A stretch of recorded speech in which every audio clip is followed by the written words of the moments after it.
So it's kind of divided into three segments. One will be kind of, Wintrust, Chicago.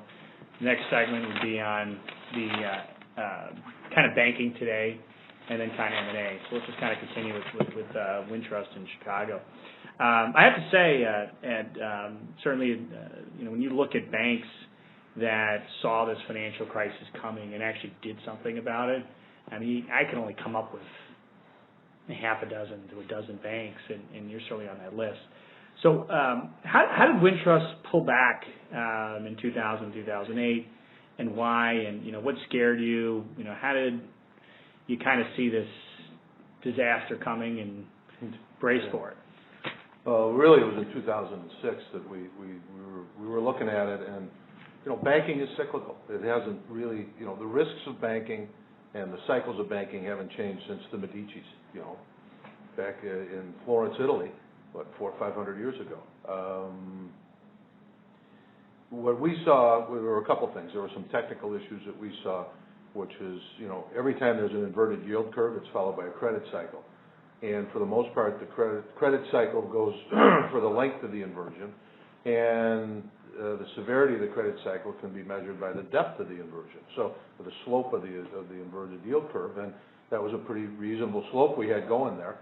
But then secondly, we don't change our lending policies or standards or our profitability to meet the times. One of our favorite quotes is from Omar Bradley, who said, "Set your course by the stars and not by the lights of other passing ships." So our profitability models and our loan policies are based on history and based on good, solid, conservative lending, and they act as a circuit breaker. So when the market moves away from a profitability standpoint or for terms and conditions standpoint, it just shuts down. We don't make exceptions to it. We don't change it to follow what everybody else is doing and use convenient logic. We just say, we're done. And that's what was happening. The credit markets had moved away from us. Spreads had moved away from us. You saw the technical issues of the inverted yield curve, and we said, we have a cycle coming. We also thought we were due for a cycle around the time of 9/11. You can almost about every 10 years you have a cycle of one sort or another. And the 9/11 catastrophe really, and what the Fed did afterwards, dropping rates and pumping money into the economy, really forestalled that, but it also exacerbated what we were going to get down the road. So when everybody else was at the party, we pulled back. We just said, doesn't work, we're going to hunker down. I'm old enough now to have been through a couple of these things, and you kind of know what's going to happen.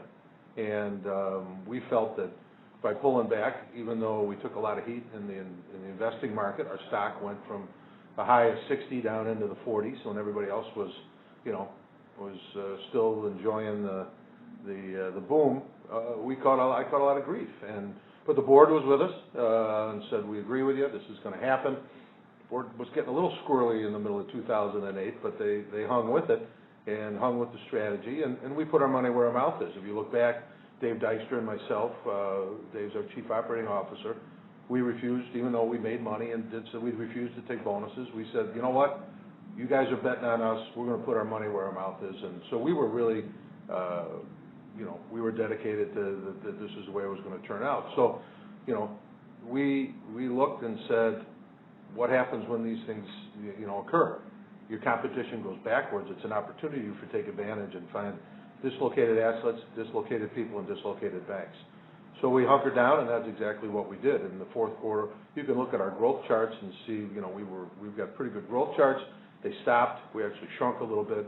And then in 2008, they grew, and that was all from the fourth quarter when Lehman went down of 2008, to the end of 2008, we had great growth.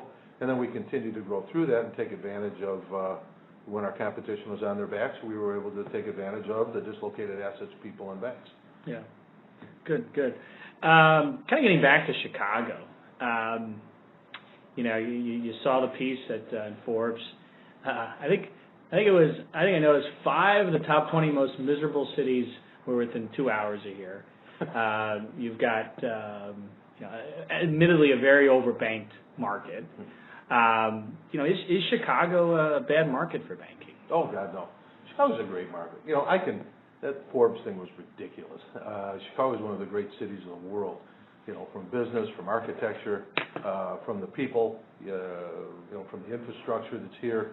I could name 20 places that I would rather not be than Chicago. So to call it the fourth most miserable city, well, I think everybody else just thinks they're having a good time, because it's that's not the case. But Chicago's a great banking town, but it is overbanked, and it's overbanked because of the evolution of the laws that came about when branch banking was not allowed here, and so there was a number of community banks and unit banks that grew up, and the savings and loan industry was always very strong here in Chicago with the melting pot of ethnic communities that we had. Everybody had their own bank, and every community had their own bank.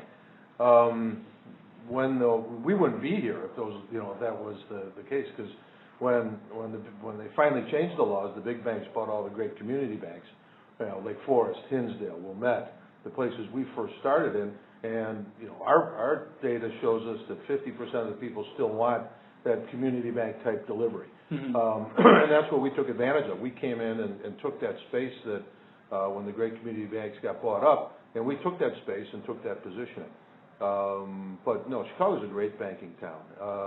It is overbanked. It will consolidate, we believe, over the next 4 to 5 years with the new regulations, with the excess capital that we have to keep at this point in time in this cycle. People coming out of this cycle being tired. Yeah. We see it now. We've seen it for the last 3 years, and we think it'll keep going on. That you can't. I'm not saying that they won't survive, but they're not going to be able to thrive like they used to. So we expect there to be a consolidation of banks $1 billion and below in this market.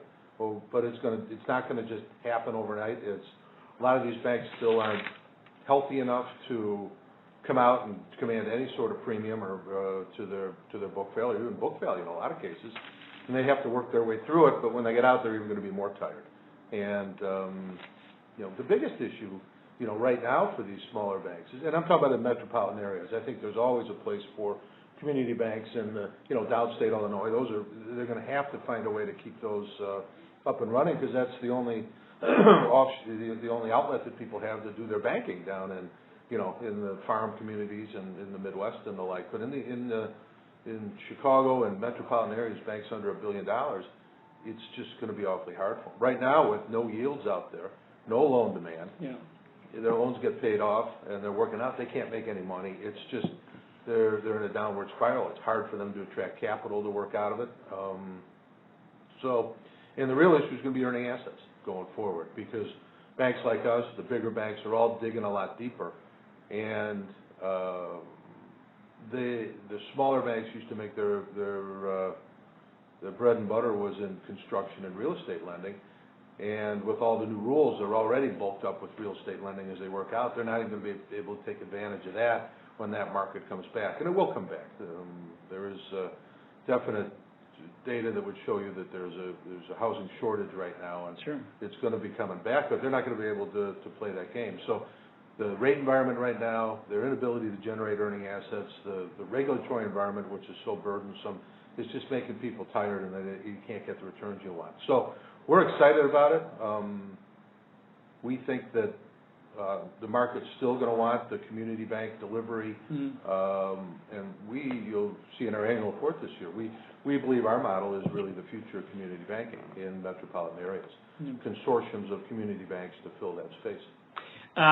First Financial out of Texas recently announced that they were consolidating their charters. Aside from you guys, New York Community Bank Corps, defend this multi-bank charter model and the costs involved and what you get out of it. I've never had to do that before. Figured you're ready for that one. The model that we have with 15 charters, everything that doesn't touch a customer is consolidated. It's just like running 15 divisions. If you look at our efficiency ratio right now, and I'm not a big fan of efficiency ratio, we really run on net overhead ratios. Efficiency ratio is more of a barometer for us. But our consolidated efficiency ratio is equal to everybody else's in the market right now. We're equal to peer group. But we have a national mortgage company, and we have a broker-dealer operation that's pretty big. with huge efficiency ratios. If you take those out and look at the efficiency ratios of the organization, the banking side of the organization, our banks run from the high 30s to the low 50s. Mm-hmm. So we are not inefficient at all. As a matter of fact, we run the numbers all the time, and we'd actually lose money if we consolidated the charters right now. Because of our ability with 15 charters, we've got about $1 billion of low-cost deposits because we have our own internal seeders program with 15 charters. We're able to offer 15 times the FDIC coverage, and it's a great cost or a source of low-cost funds for us. The other thing is our community bank model in this consolidating market with the community banks consolidating. This model that we have makes us the acquirer of choice. Right. The culture that we have, what are the opportunities that these community banks have when they're looking for a partner? They can go to a big commoditizing bank where they'll just shut them down, fire everybody, make it a branch, and go along that way. If we move into a town, want to keep the people. We want to know the community. They can play the game, and it gives us. It's a great competitive advantage for us. So at this point in time, why would I even consider it? I'm going to lose money and lose a competitive advantage. Why would I do it? Multi-charters got a bad name because of Synovus and some other banks that didn't really put the centralized controls in place, didn't really consolidate everything that doesn't touch a customer, take advantage of technology to be very efficient. They never made that step. That's a step that we made. For us, it's just like running multiple divisions, which we would have to do anyhow. And the other thing I like about it, culturally, our people like it. Our people like to be able to go run something and have accountability. We don't spend 25% of our time dealing with intercompany, cost transfers and that sort of thing. I laugh at big companies, and a lot of the guys that we've been able to recruit have come from larger banks, and they say, yeah, we spend 25% of our time on intercompany cost allocations and profit allocation. And at the end of the day, that doesn't make anybody any money. And the funny part of it is they all go, yeah, at the end of the day, you'd end up with 150% because everybody would allocate it so much when you only really had 100% to deal with. You know what I mean? The way they'd end up dividing it up, there'd be more. All right, I think we're back on track. Well, finally, you could look. Proof is in the pudding. Yeah. Look at our ability. Look at our ability to grow organically. Look at the commoditizer's ability to grow organically. Look at, if you just look at the results, this model's working. Why would you go away from it? Yeah. No. Well said.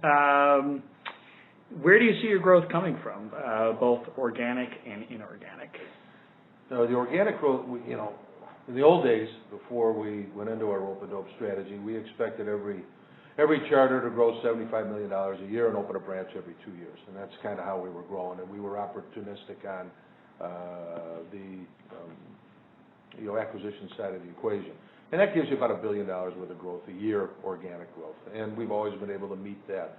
We're back to that now. We expect organic growth about $75 million per charter on the deposit side, and but we're also dealing with a very active acquisition market. I mean, if you look over the last couple of years, we've done 12 deals, and I don't think that's going to slow down any. So we will be relying on organic growth, building out the franchises we've been able to pick up and build over the last couple of years through FDIC deals and other acquisitions. But we'll also be taking advantage of new acquisitions coming forward. So, consolidating market growth shouldn't be too much of an issue for us.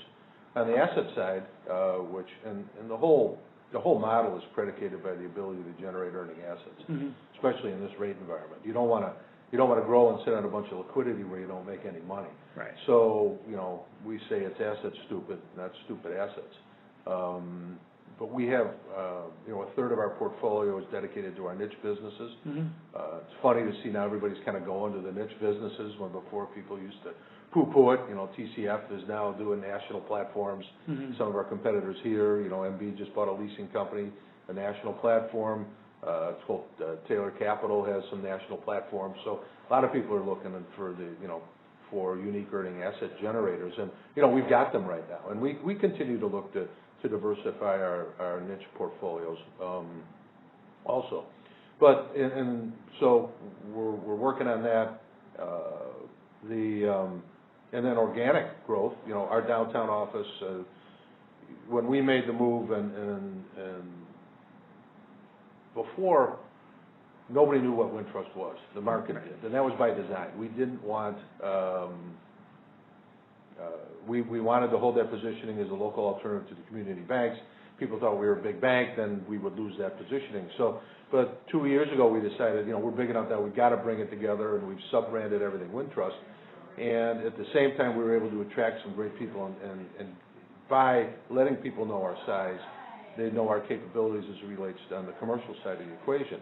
We were able to attract some great guys, kind of the old American National contingent, and bring them over, and they're off to a great start. We've moved to what we think is almost in a year and a half to 15% of the middle market in terms of market share, and our pipelines are strong, and we're growing nicely.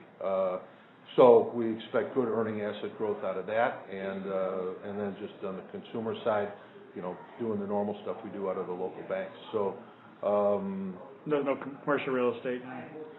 Actually, there is our commercial real estate's growing.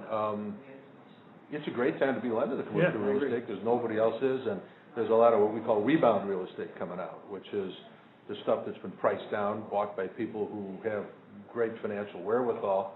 They're buying at discounts, and they've got the ability to carry and to put it forth. So that's where you're getting your spread, is if you can do the real estate side of the business right now because of the just supply and demand. So, but that's the vulnerability to the model. If the market moves away from us again because of this low rate environment, and people start stretching more and more, our circuit breakers will kick in again, and that's the vulnerability to our growth going forward. Is C&I the next bubble? Not yet. I think the stock market's the next bubble right now. Yeah.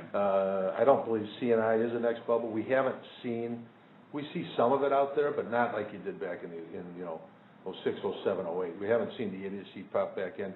You haven't seen the shadow banking system get as active as they have been in the past. So yes, there is competition, but we are able to book.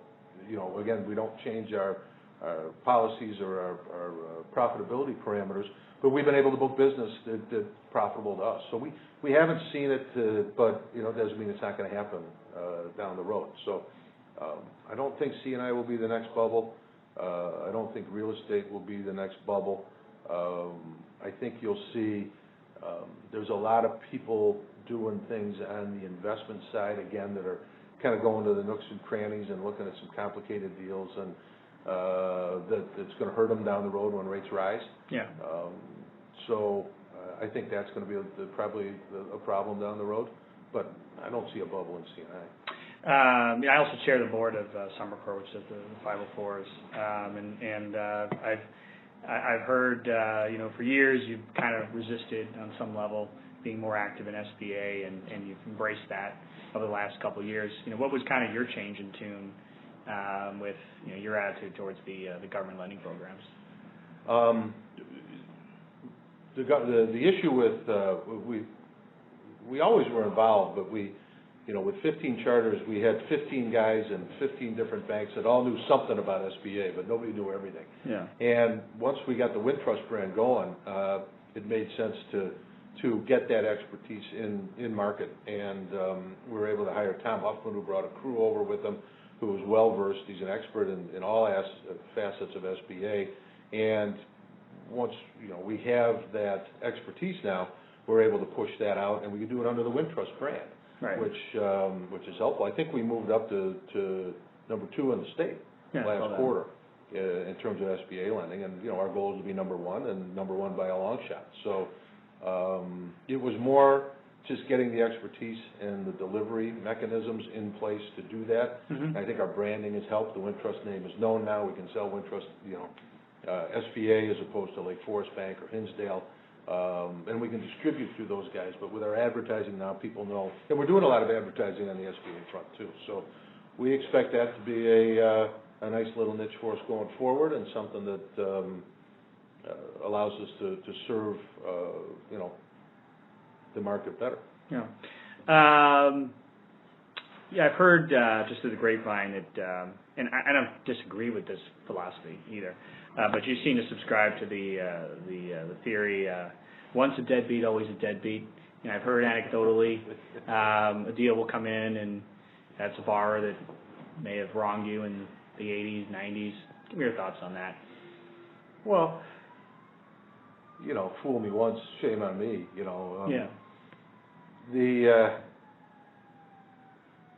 We didn't have as many bad loans as other people because of the strategy that we employed and because of the diversification of our balance sheet. And when we did have them, we would work with the borrowers, and the borrower worked with you. And hey, as Forrest Gump says, it happens. Yeah.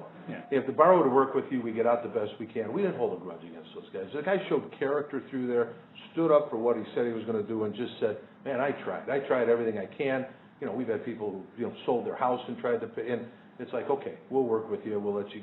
We were not fight to the bone guys and chase them until they died. But on the flip side of that, you also get to see the bad characters. The guys who say, "Screw you, I'm going to sit on my boat and come and get me." I'm going to sit on my boat in Florida and come and get me. And you're like, why would you ever want to do business with a guy with bad character? Lending is all about character. You can get your collateral, you can get your documentation, you can do all of that stuff. But when especially in the community banking delivery mechanism, if the guy's got bad character, why do you want to do business with him? Yeah. You can go someplace else. So, a lot of these real estate developers, they took great pride in how they were able to screw over the banks. Yeah. Not all of them, but many of them Sure. did. They'd sit down and, Yeah. I was sitting at having lunch at Gibson's one day, and a couple of guys were behind me, and the one guy they didn't know I was a banker, and their names will remain anonymous for this point, but I knew who they were. And the guy's going, why aren't you, everybody's screwing their bank. Why are you doing this? One guy's saying, I'm not going to do that. My name's more important to me. Yeah. And I'm going, oh, my God. But it would seem to be, there was a red badge of courage if they could screw over their bank. They're all showing up again under different names and in different, backers and whatever. And it's like, I'm not doing business with them. Life's too short. Yeah. So character is everything. And if a guy shows bad character, why would you do that again? Yeah.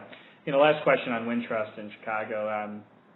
You seem to, all the reports are you seem to love your gig, and it seems like you'll do this. Any plans to retire at any point? My wife would kill me. Yeah. No, I don't know. As long as you can keep adding value, we'll keep doing it. But you also don't want to hang around too long either. Yeah. I'll be 59 in a month. 1991 we started this thing. It'd be nice to hit 30 years, but I don't want to be in anybody's way. And you certainly want to keep room for people to grow and to build and to make for the next generation. So I have no plans on retiring right now, but I'm not going to hang around longer than I should. And I'd love to see this consolidation out. I'd like to see us well along the way to be Chicago's bank and Milwaukee's bank too. And Northwest Indiana eventually. I'd like to play it out, but I'm not going to be one of those guys that hangs around too long. And you'll know it. If I'm lucky enough to stay healthy, we'll just see how it goes. But nothing right now. Yeah. Okay. Let me just start a new one. All I got to do is upgrade my economics speech. All right. Let's talk about banking today. Is community banking as we know it dead? I think you have to look at the definition of community bank. What is community banking? Right. We view it, and you have to read our annual report because it's all about that. We view it as a delivery mechanism. It's a culture and a delivery mechanism. So the culture is being part of the community, getting involved in the community, given that and it results in giving a delivery system that's very close to the customer and very involved with it. That's what we consider community banking, and there's a gazillion definitions out there. So you say, is it dead as we know it? I think it's not dead. I think that the model is going to have to change to deliver it. The unit banks banks under $1 billion in metropolitan areas are going to have an awfully tough time, as we talked about earlier, thriving. It's just the metrics just don't work for them right now. So there's going to be people stepping up who are going to fill that space as long as people, and again, 50% of the people in our data survey still want this sort of delivery. So I think the model is going to change in metro areas. Mm-hmm. That you're going to have the bulk. You're going to have to kind of do what we did and make sure everything that doesn't touch a customer is consolidated or standardized or centralized, and then push everything else as close to the customer as you can. Maintain great controls over what the individual banks do, and I think you can thrive like we are. So I think the model's got to change a little bit, but the independent community bank in metropolitan areas are going to have an awfully tough time surviving. Not surviving, thriving. They're just not going to be able to generate the returns. So why put your money there? In rural areas, it's the only way around. And I've been thinking about that a lot. I mean, we have so much to do here in our target market area, but eventually something like that has to happen down in the rural areas because they're going to have the same issues. But fortunately, they have farm lending and ag lending, and they can generate some assets down there. But I think the bigger banks eventually will move down there and start taking that asset generation away because they can do it at a lesser cost. So, something's going to happen in the rural areas to maintain financial outlets for people, much less anything else. So I don't think it's dead. I just think it's going to consolidate and it's going to reorganize a bit. So a market like Chicago, how big does a community bank need to be to have the requisite scale to generate an acceptable return to their shareholders? And a lot of people say $1 billion. People often make distinction between a market like Chicago and say a market like, say, Bloomington. Your thoughts on that? Well, I think a market like Chicago's got to be. We've said $1 billion and up is with some unique asset generation capabilities. But I think $1 billion is what you need to support all the costs that are inherent in the business right now. It also gives you more ability to generate capital. Smaller banks, it's harder to generate capital.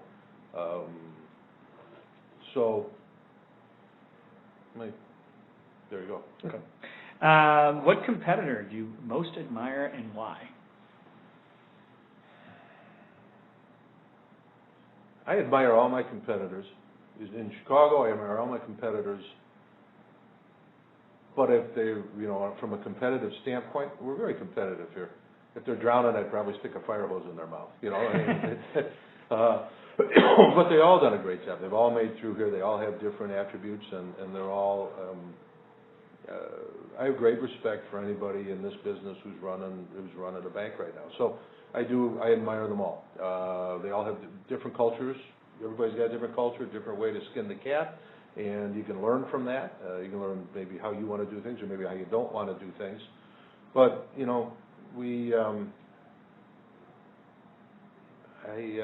it's hard to say who I admire most in the market, but admire them all. You can learn from all of them, but again, I am competing with them, and they're competing with me. So, it's the Chicago banking community is kind of like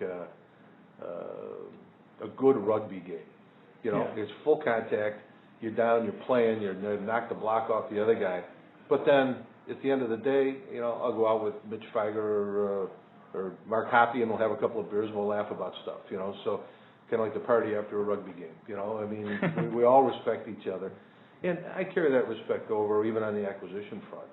People say, why don't, the investment bankers will come in and say, make a preemptive call on XYZ bank, and I said, I'm not going to do that to somebody and make their life miserable. If they want, they know who we are, they know we're interested, if they'd like to call. But I have too much respect for guys having started a business from scratch. I wouldn't have liked it if somebody did it to me. So I'm not going to go out and do it to somebody else. They know we're here. They'd like to talk, then we're more than happy to talk.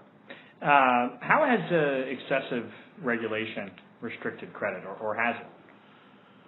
Well, it's. I think it has. I think it has on the consumer side. I think Dodd-Frank is in my new economic speech. You know how they're naming storms right now? So you got Nemo and you got Sandy and you got all these storms. So I call the latest we're going to name economic cycles. We'll call this one Frank Dodd, because they were there and invented half the crap that got us into this problem, and then Dodd-Frank is supposed to get us out. I find the whole thing so ironic. But so now they've tightened up the mortgage market. They've tightened it up so tight. how are you gonna do CRA right now? You know, I mean, how are you gonna go out and do that when you can't sell it? You're gonna have to keep X 100% of capital under the new Basel rules.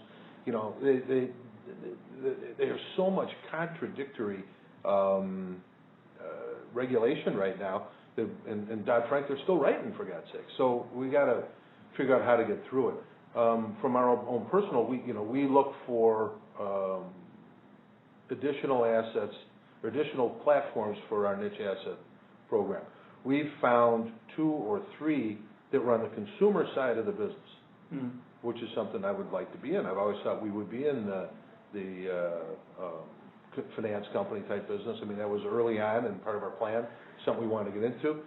We walked away from it because I feel that the CFPB, any consumer business you're making money in, they're going to come and they're going to whack it. So why would you go buy it if there's so much uncertainty and they're going to come and take half your profitability away? That's the only way I can look at it.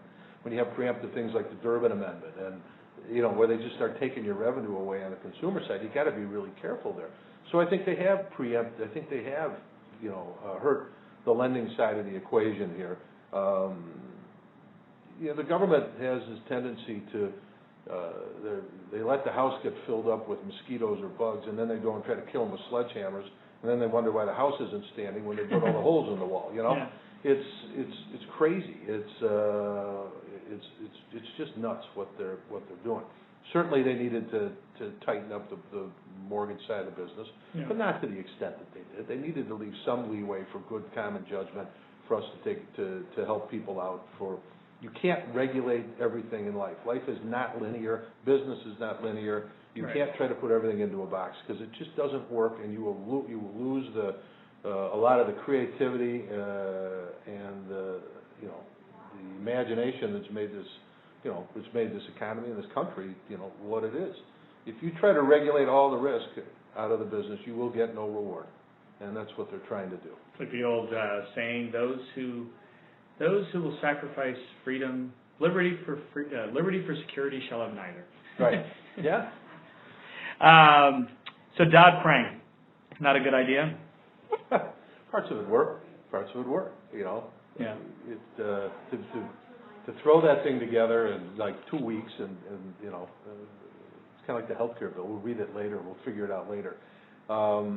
Certainly, some things needed to be done, and some animals needed to be put back into the barn. Everybody forgets, who invented, Alt-A and all those crazy mortgage products? Fannie and Freddie invented those things, right? Yeah. They invented them. And then, so what's Wall Street going to do? They're going to follow. Wall Street's going to try to follow and make money any way they can. The government invented those things because they wanted everybody to live in a house, and it just doesn't work. So now they come down and and now the pendulum's come way back too far. They needed to rein in mortgage lending, but they think they went overboard. They hit it with a sledgehammer again.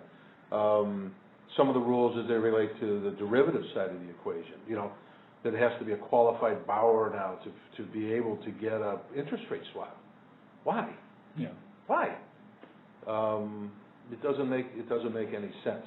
Did derivatives really hurt this market that much on the banking side of the equation? I don't think they did. I think bad lending did. Yeah. Again, go back to the Medicis. You got the 6 risks. You got, political risk. You got interest rate risk. You got liquidity risk. You got credit risk. They haven't changed. So if you're going to have to rely on some common sense. And like I said earlier, you can't put everything in a box, which is what they're trying to do. It doesn't make any sense. It's kind of like going back to like Sarbanes-Oxley. Remember they came out with that as this overreaching thing to make us go do, and we're still doing all the Sarbanes-Oxley stuff. Was that necessary for every company to go through and do all of that all the time? When we're already totally overregulated. They continue to stifle business with these regulations. But part of Dodd-Frank was good. Some things need to be done. Probably about 25% of it was good. 75% of it is just ridiculous. One example, the stress test. Yeah. The FDIC came out and said for a bank our size, it'd take 25,000 hours to do the stress test right. Yeah. $25,000 for something we won't even use. Right. We won't even use this thing. Let's try to think of everything that could possibly go wrong, put it in a model, and see if you'll have enough capital. Well, good luck with that, you know? Yeah, models are what got us in this mess. I agree with you. Yeah. You know, it's those 5 or 6 risks. Manage those risks. Don't follow the herd all the time. Use common sense, and you're not going to get into those troubles. Yeah. So a lot of the stuff is a lot of busy work. It's just a lot more paper, and it's not going to solve anything because, you know, go back to the stress test. Think about that. What's the approach? Okay, you guys all do your stress test. Turn it into the Fed because I think the Fed's trying to figure out what the best way to do it is. We'll turn them in. They'll comment on them all, and then the next year we're going to have to publish them. Right. You don't think? I mean, you're going to be able to drive a truck through the assumptions used by X bank and Y bank sure. to get there. We've always been very straightforward, try to be very transparent, and there's other banks out there that don't do that, and they're going to game it. What good does it do? It's, you know, and then they'll put 2 up next to each other and say, look at you and now look at them, and why are you so different? And I'm going to have to explain a stress test that I don't really even care about. You know, have you seen the FASB proposal for fair market accounting? Yeah, well, for estimating loan losses going forward, the proposal they put out, where you're going to basically, your FAS 5 reserve is gone, and you're going to have to estimate. Every bank is going to have their own model to estimate the future losses. We basically, you know, that's not far off of what we've been doing. Yeah. So that really doesn't affect us that much. Okay. And I don't think it'll be, I don't know how it's going to affect other people, but that's basically what we've been doing is every quarter building it from the bottom up using specific reserves and then calculating the general reserves on loss ratios that we've had in 200 categories. Right. So, I mean, every quarter our documentation for our loan loss reserves is like, you know, 1.5 feet thick as we build it up loan, by risk rating, by type of loan. So we've been doing that pretty much all along. I'm more concerned with the one that the exposure draft that just came out related to, you know, fair value accounting on financial instruments. Right. All cash flows again. Well, good luck with that. Again, the assumptions are going to be so wide between banks that you're going to be able to drive a truck through them. Yeah, our complaint with both of those rulings from FASB is they both were cop-outs. It was like, okay, banks, you go figure it out. Rather than set a model, they're either going to defer to the banks themselves, and you have each bank with their own model, which causes competitive disadvantages and advantages, or you leave it to the regulators to do it. And I just felt, we just felt that those proposals, if you're going to do something, go out and say this is the way it should be done. Right. Basel III. I mean, I know the new risk weightings on assets have been very controversial. Thoughts on Basel, particularly the way the risk weighting of assets is going to change? Well, the whole premise of Basel is screwy. We want to be like the Europeans. Yeah. Really? I don't think so. I don't want to be like them in any way, other than they eat well. But we've run it. I mean, we've run it through our data, and although things will go up and down, basically we'll be right about the same. I think that what it will do is stifle lending again. You know, anything with development in it is going to be, what, 150%? Yeah. So again, they're trying to evaluate risk based upon the last bubble, and it's gonna, you know, it doesn't make a lot of sense. So it will be complicated. We're already building it into our profitability models, and we have a very simple profitability model to make it a little tougher. But some profitability models that banks have out there look like the schematic for, you know, a jet engine. Ours is fairly simple, but, you know, now we'll have it all built in by loan type, and we can look at our returns on capital. But, you know, it's just another exercise to go through and another rule we have to deal with. My problem with it is that it's, you know, go back in time and remember when mortgages were the least risky assets? Yeah. You know, and now they aren't because they let it get out of control, and then they'll come back, and it's trying to box that stuff up doesn't make a lot of sense to me. Well, yeah, I mean, it's a common sense example. I mean, you could have a loan to a home builder to sell a house on a contract to Fred could be a 50% risk rating. But if you go lend money at it north of 80% on a borrower with $30 million in liquid assets to go buy a Walgreens with a 25-year lease, that's 150% risk rating. Right. So it's taking away a lot of the subtlety. That's really what lending's about. Well, it might bring some pricing back into the equation. I mean, if you make a good deal, you're going to have the logic to say, hey, I got to keep a lot more capital against this. Not my fault. Customer's not going to want to hear it, but at least it'll bring some pricing logic in where somebody can't undercut you and you get paid for your risk, even though you may not have as much risk in the deal as the guy who didn't have the extra liquidity sitting around and playing the game. So maybe that's a bright side of it, but it will change our behavior and how we work things, and we'll see where it goes. Did you read the Atlantic story where the professor, I think it was from San Diego, did a big research piece on the big banks, and they investigated. They took Wells Fargo, and the conclusion of the article was that the largest banks were just unknowable. That disclosures have gotten actually worse since the financial crisis, and really for the typical investor, for the analyst even, to really comprehend what goes on in the balance sheets of the largest banks. Thoughts on that? It's very hard to understand financial disclosures now. Yeah. In what used to be a very simple business. The disclosures you have to put in there are nonsensical. And a lot of that is brought out by the accountants. The accounting, I'm a CPA, I can throw rocks at the accounting profession, but I think they're all sitting in Stanford with nothing to do and trying to come up with creative. There's no theory behind any of this anymore. The whole fair market value, the exposure draft that just came out, it's ridiculous. It's going to add to volatility. It's going to add to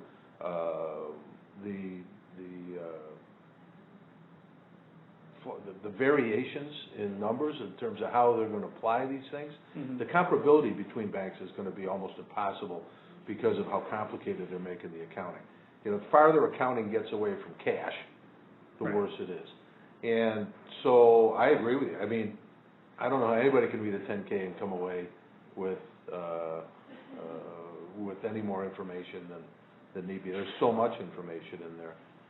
I think you just go back to basics and say, I got net interest margin, I got fee income, and I got expenses. Yeah. And all this noise on the outside of it, trying to evaluate what all the risks are and what could happen and what couldn't happen. If they just went back to simple accounting, think of hedge accounting, how they screwed that up. I mean, it's impossible to get hedge accounting right now. And we've given up, in terms of, we think rates are going up. We're buying interest rate caps right now, and I'm saying, there's a business purpose for it. We're doing a macro sort of hedge on the balance sheet. And I can't get hedge accounting on it. I said, I don't care. I'm looking at the economics of it long term. Even though I might have to write it down because of moves, it's kind of like buying insurance. Right. And just because my house doesn't burn down doesn't mean my insurance wasn't effective. Right. So I've got this in place. I know what it's going to do long term. If it comes around, that's great. But the way you have to account for it is actually absolutely opposite of what the intent is and what it's actually doing for you. So I think the accountants have made it hard. I think the SEC has made it very hard. And I don't think it's going to get any easier with the rules they're putting out. So that professor can write that next year, and he's going to be even more befuddled by the. I'll forward it to you. It was pretty interesting, and it wasn't a blatantly anti-bank piece either. I think it was like, and they had a lot of ex-board of governors from the Fed who were saying, I don't know what's going on in the balance sheet of Bank of America, the city, and so on. Well, you bring up it's too big to fail. I mean, those companies are awfully big. And I always wonder, how can Jamie Dimon or John Stump sign their Starbucks and their 10K? Can they really know what's going on in their company? I know a lot what's going on here. I tell you, I don't know everything, but yeah. Well, to that note, one of my good friends is the chair of the audit committee of one of the largest banks, and I don't think he could tell you what Dodd-Frank is. Yeah. I laugh at the whole strong board, strong bank concept because they assume that there's all these great board members out there that really understand what's going on in banking today and are keeping up with what's going on. I mean, the industry is becoming, almost like technology, where if you're not in that space, it's very hard for someone on the outside to say what's going on. We're basic guys, and we were talking earlier about our model. What our model allows us to do is we've got accountability down to the lowest levels, so that like 50 grand is a material issue in a bank. And you can pick it out and go, what's that? What's that?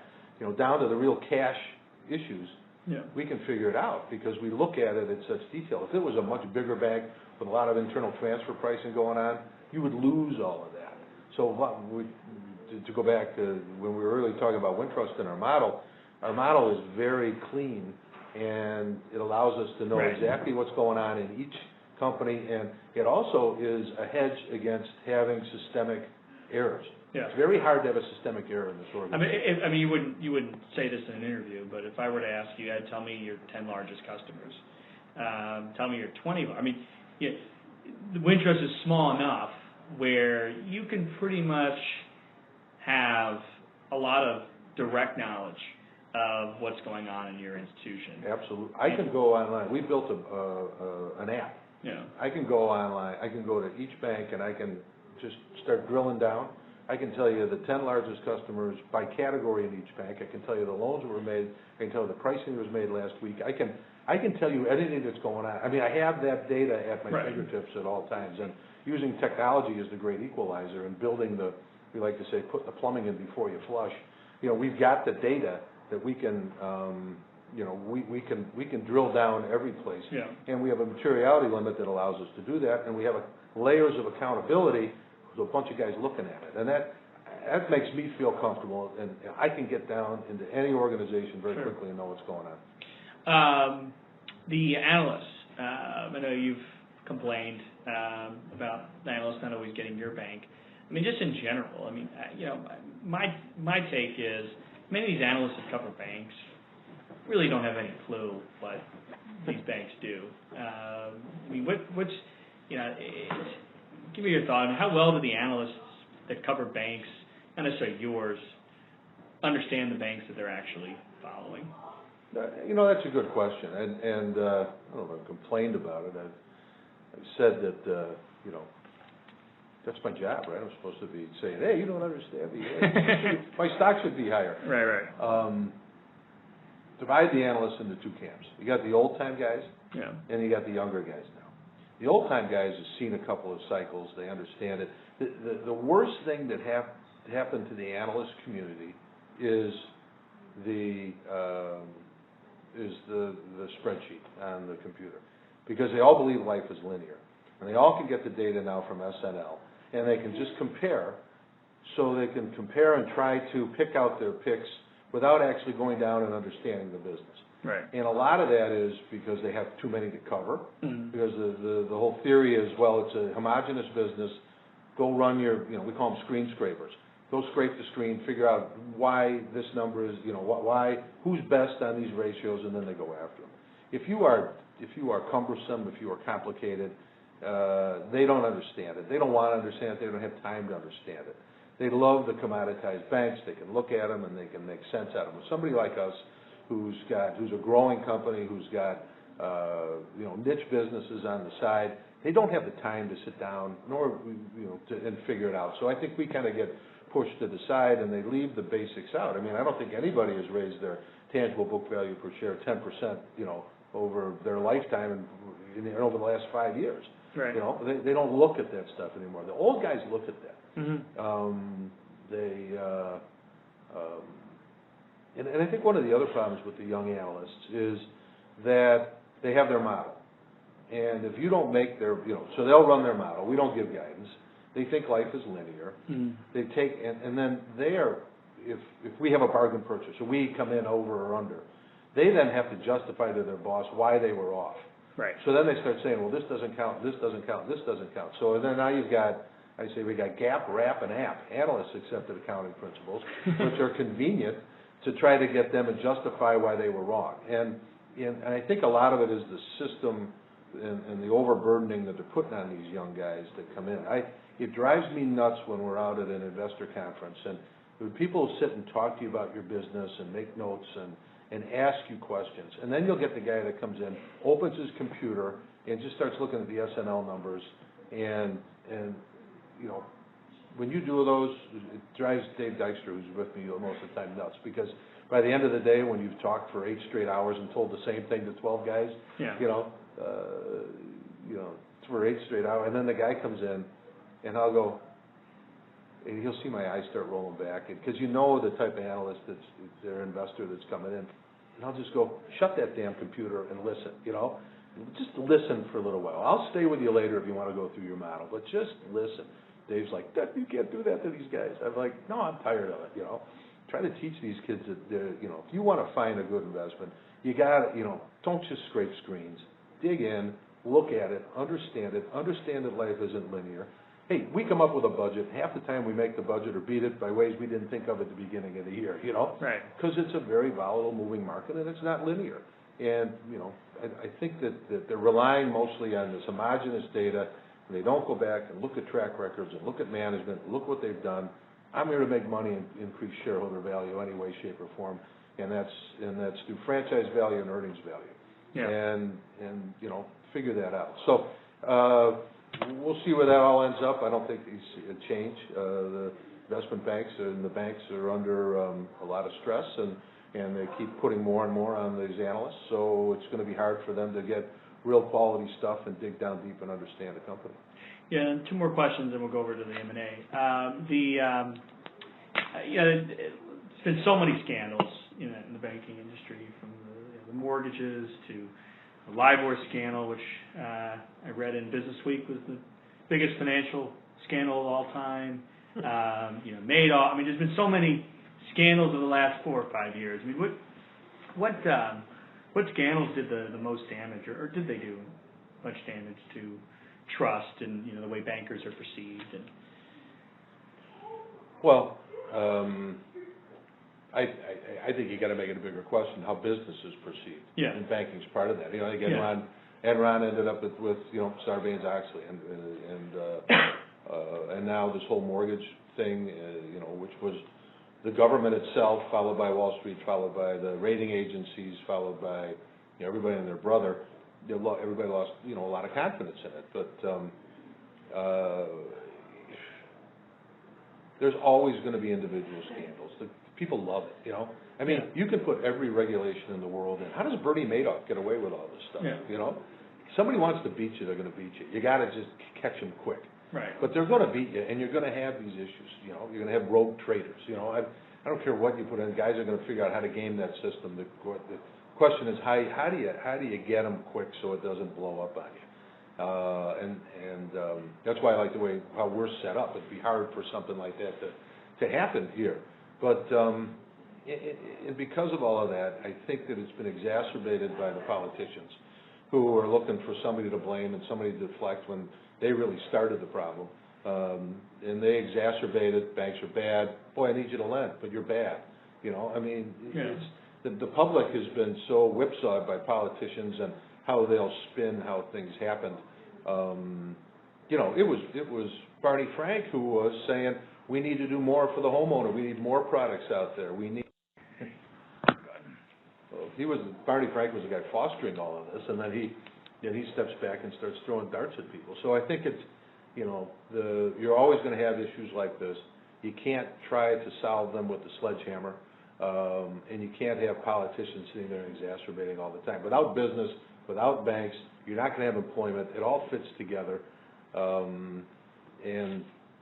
But anytime you have one and the government reacts and overreacts with additional legislation, it doesn't do anybody any good, you know. And guys will keep beating you. It's from Ponzi forward. You think, you know, I mean, you're always going to have them. Yeah. My family was impacted by Madoff, and it didn't really hit Chicago, but you know, all these things I think had their toll. FDIC pipeline, just kind of get an M&A side, you know, appears to be slowing down. How many more opportunities do you see in Chicago? You know, I guess better question would be, are you mostly looking at FDIC deals today, or is that a fraction of the opportunities you're looking at? Give me your thoughts on the FDIC pipeline. Well, as you say, the pipeline has slowed down a lot. Yeah. And it's just the approach that they're taking is let guys try to work through their issues. There probably will be more coming up, but they won't be as prevalent as they have been over the past few years. We will, if they're strategic for us, we'll continue to play in that game. We believe, however, that there'll be a lot more competition for the deals that come up. Well, the last couple of deals that were done around here, you had Bank of the Ozarks bid, you had Bank of Omaha bid. And our competitors around here are getting healthier too, and probably will start bidding on some of these also. We think that as a result that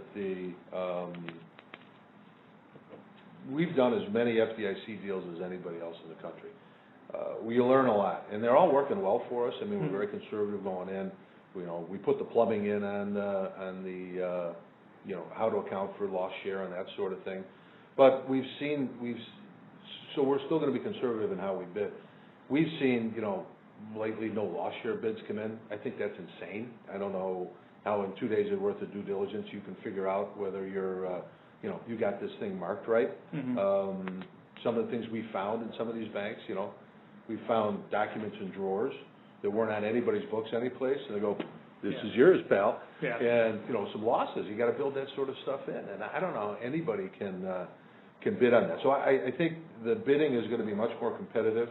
So I give our probability of winning bids a lower, I give us a lower probability than we have in the past because of the competition and kind of people coming in and maybe being a little bit more aggressive on how they bid. We think that the opportunities is banks have continued to work out of their troubles. We think the opportunities are going to be on the unassisted side. Yeah. They're few and far between. That's why I think it's going to be a 4 or 5 year consolidation, because as these guys get healthy and they can come out, they're going to want, and it's going to take them 1 or 2 or 3 or 4 years to work their way through it. So they're going to keep dribbling out, and those are the ones that we'll be very successful on, because I think we have the right culture, we're positioned properly for the banks that'll be coming out. So. Yeah, so do you think the loss share going forward is over? I mean, do you think there'll still be loss share bank failures, or is more and more going to be done without a loss share? Well, the FDIC doesn't like the loss share because it costs them a lot to maintain it and to stay on top of it. They would rather see non-loss share deals because it gets them off the hook, and off they go. And it seems to, the tendency has been to more and more no loss share deals. It'd be awfully hard for me to see how we would do a no loss share deal, but that's what they want. We'll see where it goes. I mean, we our part of our primary business is loan sales, and we were expecting, we had the loss share agreement after 4.5 years. You can sell the assets at a bulk sale, and the FDIC will take the downside risk. And kind of what we're hearing from a lot of folks is they're not really letting you do that. What do you think the end game is with these assets on loss share? Are just the agreements going to expire and the banks are just going to keep them? Is there going to be a lot of bulk sale opportunities at the tail end of these loss shares? Just kind of curious to see how your take on what happens. Well, I think there will be more bulk sales as they get closer to the end of loss share. We don't anticipate having to do that. I mean, you mentioned Dave. Dave's terrific. He really has set up the gold standard in terms of how to try to do this, and that's been confirmed by the regulators that we have the gold standard in this and how we do it. It boils down to management. Dave knows this is running off, and how do you triage it? How do you need to work the portfolio down so at the end of loss share, all the bad ones are gone, but the good ones have been moved over, and we either flip them out or work with them as they've been able to work out. So it's a loan by loan deal. It's a management issue. We expect to be able to land that airplane and not have to rely on any bulk sales to do it. I would imagine other folks, there's still some people who are trying to account for all this and do it on, spreadsheets. That's almost impossible to do. Sure. So, it just depends on your ability to manage, think ahead and manage, triage your work, have good people, work them out. So that's Dave's challenge, and we meet every, month and a really detailed meeting every quarter and go through and see how the plane's coming down. So he knows what he has to do. Yeah. Getting back to kind of M&A opportunities. So, you mentioned Milwaukee. You're obviously a dominant player in Chicago. Obvious nearby markets, Madison, Central Illinois, Minneapolis, maybe Ohio. I mean, what do you see yourself branching further out into Midwestern markets anytime soon? No, we're still an hour and a half, 2 hours from right here, which takes us northwest Indiana all the way up north of Milwaukee. Yeah. And we're in Madison already. I mean, so there's... That's right, you have that banking. I get there in 2 hours, a little less than 2 hours. There's plenty of opportunity here for us. We have no desire. We like, on the banking side, management by walking around and being able to kick. If there's an issue, I want to be in the car and I want to go out there and deal with the issue. And there's huge opportunity here for us. This is the market we know. Yeah. We understand. We've been asked to come to Indianapolis or St. Louis or Minneapolis. I have no desire to do that. Yeah. We'll do that in our niche. Our niche businesses are national. Our premium finance business is international now. We have a Canadian operation. Our wealth management business is national. Our mortgage business is national. Our finance company that does temporary help businesses is national. Our niche businesses, we're very comfortable with the national aspect of those. But on the banking side, we're going to concentrate right here. I have to say, I certainly admire that you guys are able to do this. But, I've seen Wintrust, successfully buy some very small institutions. And, what's the smallest bank you would acquire? And do you get to a point where these small acquisitions don't move the needle enough and it's too much of a headache to go through? No. Our acquisitions are strategic. And now remember, this is, again, a benefit, I think, right now of our model. We have 15 banks. I can do 7 deals and still have, 8 banks that are doing anything. They're just running their businesses and doing whatever. You bolt these on. If it moves us into a new market, a $50 or $60 million bank, gets us into a new market at a reasonable price, and it's profitable to our shareholders, that's a good deal. It's like cutting open a branch de novo. Sure. Eventually, we want to be in every neighborhood in the city. This is the least expensive way for us to do that. Actually, you make money on doing it. Mm-hmm. So, and we've got it down to a science. It's not that hard. Where it touches and where you have to be careful is technology. You got to, the technology, getting the conversions done, the technology in place, the websites and that sort of thing. And we've bulked up our technology staff to do that. Knock on wood, we've done 12 deals in the last 2 years and no issues. Yeah. No issues at all. We've been able to assimilate them, bring them in. And it's a credit, I think, to our model because, that management of that team, it's a $60 million branch moving into a new town. The management of that bank is really excited about that. They bring it in, and the rest of the company doesn't have to worry about it. So we have the capacity to do multiple deals as long as we can, stay on top of the technology. So, and those are also the deals that nobody else wants, so you can get a better price on them too. Sure. So, it's all strategic. It's all putting dots on the map. We can't jump over a community. Right. We've got to maintain our CRA, so each bank has a designated, they call it the map according to Ed. This is their market area, and I expect them to be in every one of those communities in some way, shape, or form, within the next 10 years without jumping over one, so we don't have a CRA issue, so maybe you have an opportunity that's one-off and there's a low-to-mod area in between. We got to figure out how to get the low-to-mod before we go over here. And so there is method to the madness. And, we look at things long-term, and, it won't move the needle. But in the long run, you get a lot of little moves, and the needle does move. Yeah. Why should, I'm a $500 million bank in Chicago suburbs, and, Wintrust wants me. Mm-hmm. Why should I sell to you? We're great guys. Yeah. Well, we're a community bank in a great suburb. I think culturally we'll fit. We're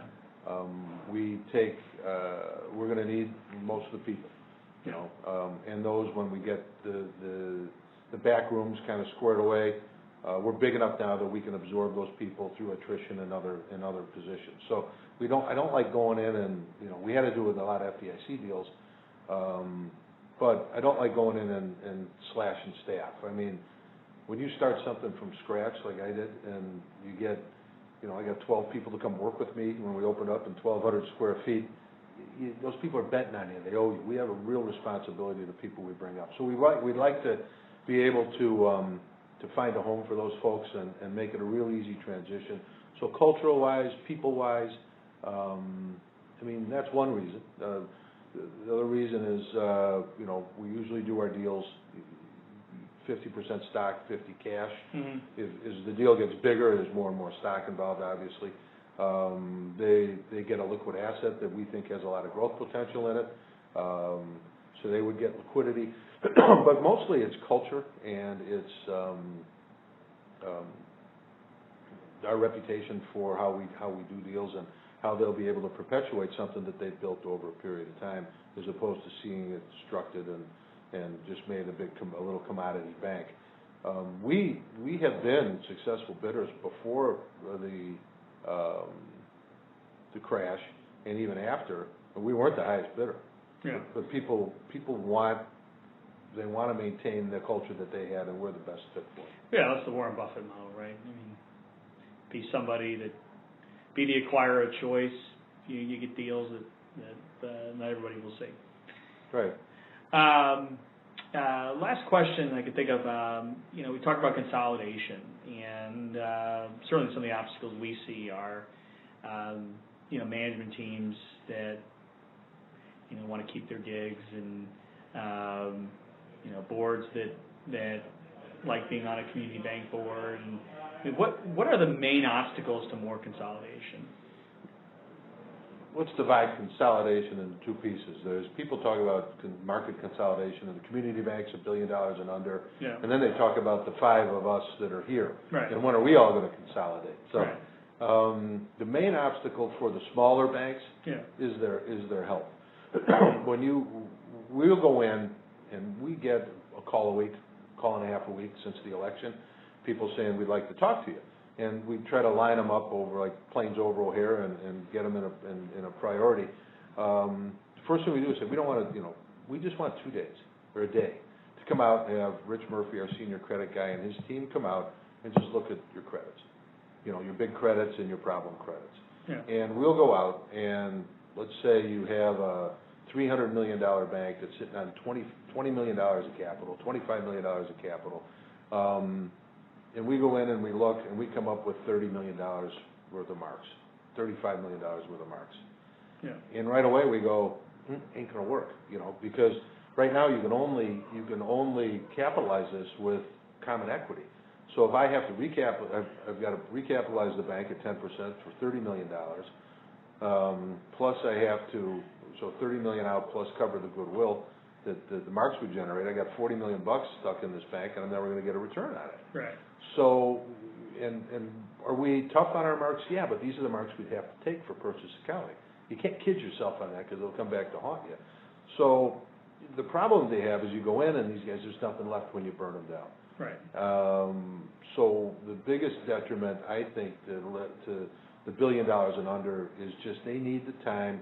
They need the real estate market to come back. They need time to have the core earnings to be able to absorb the losses, to rectify their portfolios, so that there's something there at the end of the day. If there's something there at the end of the day, depending on the franchise itself, we'll pay between book and book and a half. A franchise like Hyde Park where we picked up, they had good equity at the end of the day after we melted them down, and you would never be able to recreate that franchise in Hyde Park again. So we paid probably at the high end of what our desirable range is, but the returns on that are going to be pretty good.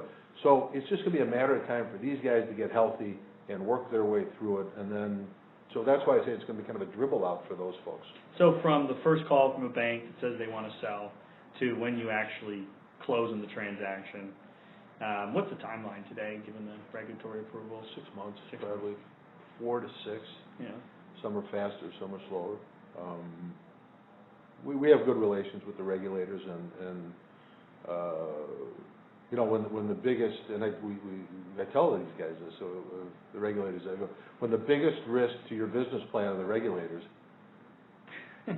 you need to spend a lot of time on that. So we spend a heck of a lot of time and money making sure we on the compliance, the CRA, the BSA, the fair lending, and the safety and soundness, that we are pristine. Yeah. We don't want to give them any issues to deal with. But then, you know, back to your question about, you know, when are you going to see some of the bigger banks here decide that they need to, you know, to team up to make it work? And I'm asked that question all the time, and I don't know the answer to that. I don't know whether it's going to be a merger of equals here in town, where a couple guys will link up and have force, or whether it'll be some of the half-pregnant bigger banks in Chicago, like, you know, U.S. Bank, or, you know, Wells Fargo doesn't have a banking operation here. They got everything else. They got the arms and the legs. They've got no torso. You got Fifth Third, who needs to build out. You got PNC needs to build out. I think they're going to try to do it organically. When are they going to come in and start to, you know, because they don't want to do these little deals. They want to do big deals. Yeah. So that's a $64,000 question. I always said that at the end of the cycle, that out of our 5, there'd be 3 of us left, maybe. But maybe that won't happen. Maybe we're all gonna slug it out, and that'd be fun. You know, I think a lot of the guys here would like to continue to play the game. Chicago's a big enough town that we can do that. We expect to be able to kick their butts up and down the street, but that's because we're competitive. Again, the rugby game, we love to compete, but we love our competitors too. Yeah, well, this has been great, and I really appreciate your time.